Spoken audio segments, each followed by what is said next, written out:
네, 반갑습니다. 엠마용서 차성진 목사입니다. 지난번에 이어서 회심에 대한 얘기를 하려고 합니다. 저번에 그 회심을 구분할 수 있는 5가지 질문 편 있었죠. 그거를 보시고 오시는 게 조금 더 도움이 될 겁니다.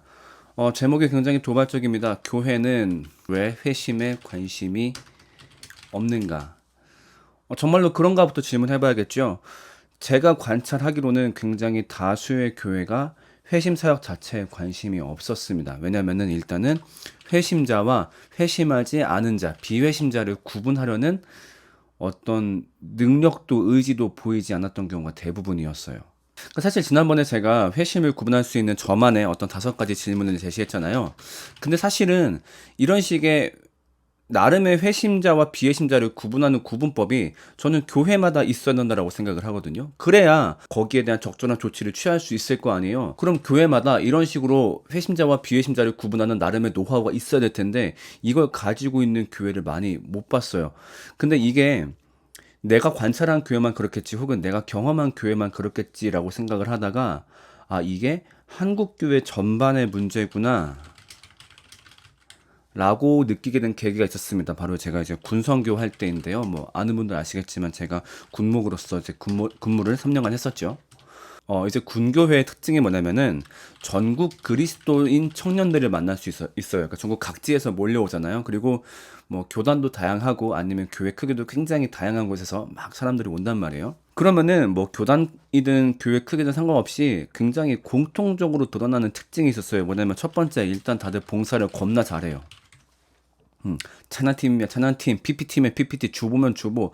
어쩜 그렇게 잘하는지 몰라요. 근데 중요한 건 뭐냐면은 그 중에 회심을 한 친구들이 몇 되지 않습니다. 그러니까 제가 지난번에 제시했던 어떤 5가지 질문을 적용해 봤을 때나 아니면 그런 질문도 적용하기 전에 복음에 대한 굉장히 기초적인 지식을 점검했을 때 그런 것도 없는 사람들이 많았죠. 그러니까 이제 그런 식의 대화가 있습니다. 처음에 애들이 오잖아요. 그럼 제가 원래 교회 다니니? 예, 그렇습니다. 뭐 모태신앙입니다. 보통 그렇게 얘기를 해요. 그러면 이제 제가 묻는단 말이죠. 야, 그러면 솔직히 우리끼리니까 얘기를 해보자. 너 진짜 하나님 믿냐? 그러면 대부분 반응이 사실은 이렇게 얘기를 하는 거죠. 그러니까 교회를 왔다 갔다 하긴 했지만 아직 하나님을 믿는다라고 말하기는 어려운 상태. 그러면 제가 묻는 게 야, 그러면 네가 지금 이런 상태인데 아직 하나님을 믿지 않는 상태인데 네가 속해 있는 교회에서 네가 하나님을 믿을 수 있도록 어떤 적절한 조치나 교육을 해주니? 안 한다는 거예요. 심지어 자기가 그런 상태인지도 모른다는 거예요. 그냥 그 상태에서 애들이 계속 봉사에 투입되고 일에 투입되었던 거예요. 이런 상황을 한두 번 본 게 아니에요. 저는 감히 퍼센티지로 말하자면은 거의 90%의 청년들이 이런 상태였어요. 진짜로. 그러니까 참 이게 일반화의 위험성이 있는 걸 압니다만 이 정도면은 이 한국 교회 전반의 문제라고 해도 과언은 아니겠다. 무엇이 회심에 관심이 없고 회심자를 구분하는 능력과 의지가 없는 것. 이게 저는 한국교회 굉장히 큰 문제라고 봅니다. 다시 말을 할게요.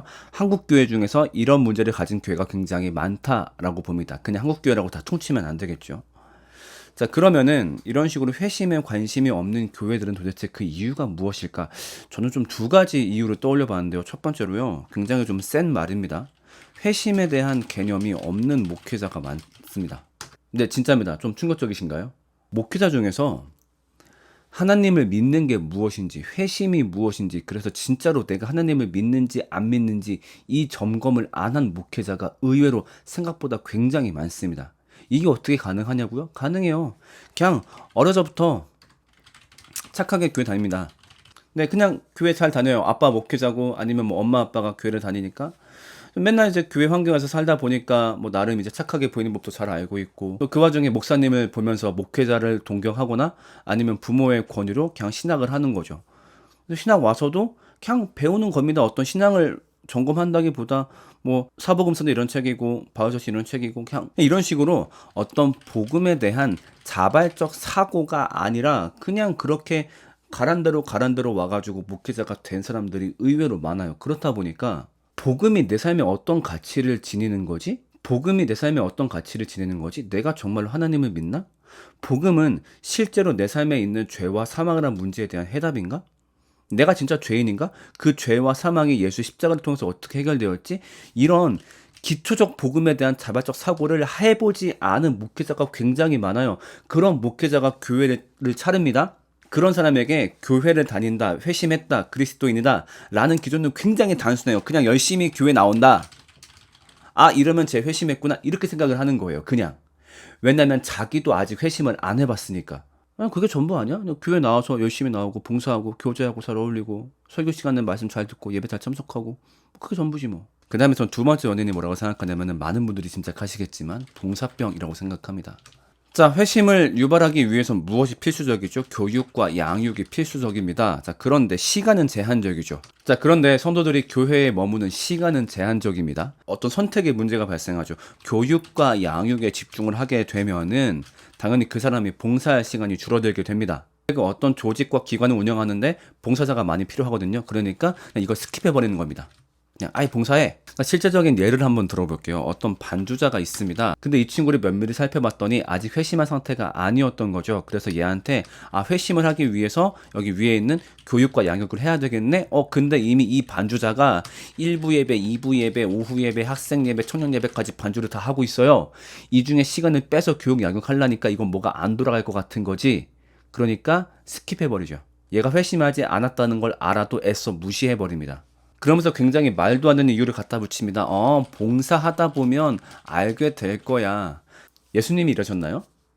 예수님은요, 봉사자였던 마르다한테 한마디 했어요. 그만하고 이리 와서 앉으라고. 내가 너희한테 원하는 거는 내 말을 듣고 내 성도가 되는 거지, 밥하고 그런 거, 뭐 다들 성인들인데 어떻게 자기 밥 한 끼 못 해결하겠어요? 그리고 예배 때 반주 꼭 필요해요? 우리 음악 없으면 예배 못하는 사람들이에요? 우리가 무슨 음악 종교예요? 성도를 만드는 건 봉사가 아니라 양육과 교육이고 그게 된 사람들이 자기의 기쁨을 표시할 때 하기 위한 게 봉사인 거죠. 근데 언제부턴가 무슨 봉사가 만능 치유제인 것 마냥 그런 건 있지. 봉사하다 보면 일에 보람도 있고 사람들하고 어울리는 재미도 있으니까 그 조직에 더 애착을 가질 수 있겠죠. 근데 그게 회심이냐고.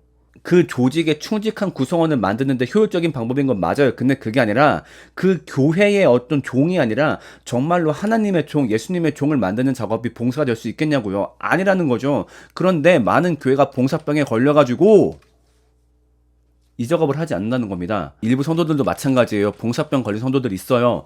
봉사를 안 하면 내가 뭔가 잘못하고 있는 것 같고 봉사를 해야 교회 다니는 게 재밌고 또 간혹 가다가 특히나 찬양팀이나 성가대처럼 앞에 서는 일 같은 경우는 그거 안 하면 삐지고 그거 해야지 직성이 풀리는 그런 이제 관종들이 있어요, 분명히. 그래서 단에 올라가는 걸 포기하고 교육과 양육을 받기에는 몸이 근질근질한 거죠. 이 사람들의 시선을 받아야 되는데. 그러니까 이런 교회와 성도들의 봉사병이 교회 안에서 회심에 대한 감각을 무디게 만들고 있다는 거예요. 자, 그럼 이렇게 교회가 회심을 등한시하면서 발생하는 문제가 뭘까요? 첫 번째, 양육받아야 될 애들이 봉사를 하고 있는 거죠. 방금도 얘기했으니까 그냥 요거는 어떤 예로 짧게 얘기해 볼게요. 전 마치 그걸 보고 있으면 어떤 느낌이 드냐면은 유치원생들이 강제 노동을 하고 있는 느낌이 들어요. 무슨 공장 같은 데서. 말도 안 되죠. 얘들은 양육받고 보살핌을 받아야 돼요. 얘네가 무슨 노동을 해. 너무한 거지. 조그만 애들 자기가 하고 싶어서 하겠냐고. 그냥 어른들이 하라니까 이게 맞는 건 줄 알고 하는 거잖아. 근데 그게 올바른 게 아닌 거죠. 쟤들은 보호받아야 되고 먼저 살아가는 기쁨을 먼저 안 다음에 자기가 자발적 의지로 일을 해야 맞는 거죠. 그 다음 두 번째 문제. 교회의 방향성이 흔들립니다. 이거는 교회가 치러야 될 대가라고 생각을 하는데 사람들을 쉽게 봉사자와 어떤 직분자의 자리에 둡니다. 원래는 회심한 사람들이 해야 될 자리인데 회심하지도 않고 점검하지도 않고 막 세워버리는 거죠. 그러면서 이 사람들이 교회에서 어떤 발언권과 힘을 갖게 됩니다. 근데 비회심자들이기 때문에 당연히 교회의 방향성을 올바르게 이끌어 가려고 하지 않겠죠. 자, 그럼 그때 가서 그 사람들을 탓할 수 있을까요? 아니죠. 그 사람들에게 힘을 주었던 교회가 지금 그 대가를 치르는 중인 거죠. 제가 아는 분도 조그만 개척교회를 하는데 어떤 사람이 이제 교회에 온 거예요. 근데 오자마자 엄청나게 헌신과 봉사를 해요.